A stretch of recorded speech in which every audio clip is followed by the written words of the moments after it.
দিনের বড় বিধান করার জন্য মসজিদে এসে কিছু কথা শোনার তৌফিক দান করেছেন।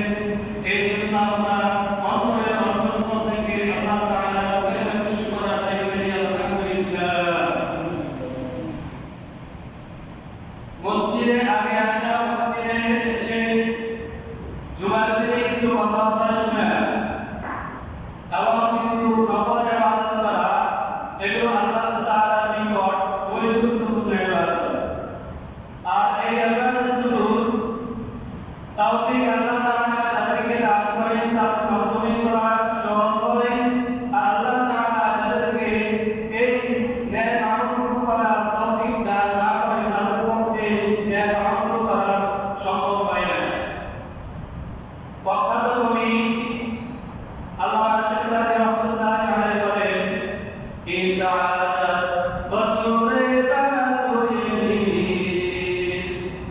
ইনতাআত বাসুরে বাসুরিস, তানা বখশাল খুদায়ে বখশান্দা, তানা বখশাল খুদায়ে বখশান্দা।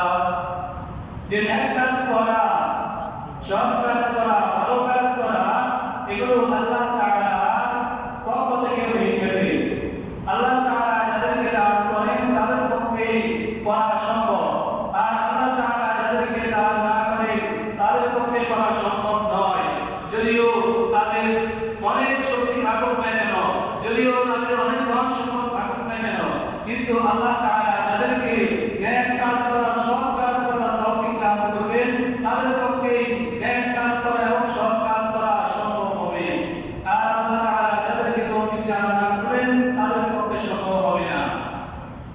সম্মানিত মুসলিম কেরাম, আমি আপনাদের সামনে কোরআনে কারীম থেকে এবং রাসূল সাল্লাল্লাহু আলাইহি ওয়াসাল্লামের অসংখ্য পবিত্র হাদিস থেকে দুইটি হাদিস পাঠ করেছি।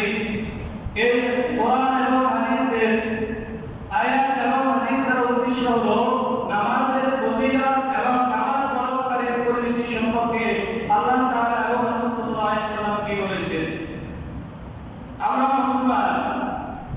মুসলমান হিসেবে আমাদের ধর্ম হলো ইসলাম, আর ইসলামের ভিত্তি হলো পাঁচটি জিনিসের উপর।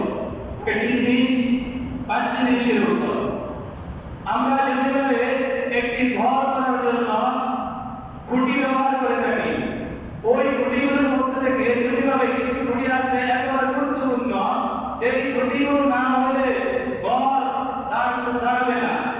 এই তেমনিভাবে ইসলামের মধ্যে এমন কিছু গুরুত্বপূর্ণ ইবাদত আছে যে ইবাদতগুলো ইসলামের মূল ভিত্তি হিসাবে পরিণত হয়।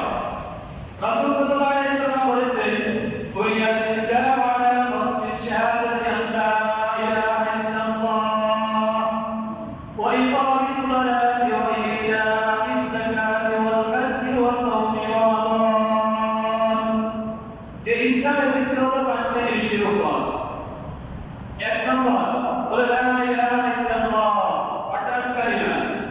এই কালিমা হলো অন্তরের বিষয়, এতেকাদের বিষয়, অর্থাৎ অন্তরে আল্লাহ তাআলা একত্বতা আর রাসূল সাল্লাল্লাহু আলাইহি ওয়াসাল্লামের রিসালাতকে স্বীকার করা এবং মুখে উচ্চারণ করা এবং কাজে পরিণত করার নামই হলো লা ইলাহা ইল্লাল্লাহ মুহাম্মাদুর রাসূলুল্লাহ।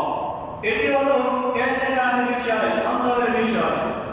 এটি ব্যতীত আরো চারটি আমল রয়েছে। এক নম্বর হলো যাকাত। এক নম্বর হলো যাকাত। এই যাকাত এটি এলাকা কিছু এক শ্রেণীর মানুষের উপর খরচ করা হয়েছে, অর্থাৎ যাদেরকে আল্লাহ তাআলা নেশাব পরিমাণ ধন সম্পদ দিয়েছে, আল্লাহ তাআলা যাদেরকে ধন দৌলত দিয়েছে, তাদের উপর আল্লাহ তাআলা এই যাকাতকে খরচ করেছে। আর যাদেরকে ধন সম্পদ দেওয়া হয় নাই তাদের উপর এই যাকাতকে খরচ করা হয় নাই। আর কি হলো হজ। এই হজ এটিও গ্রামে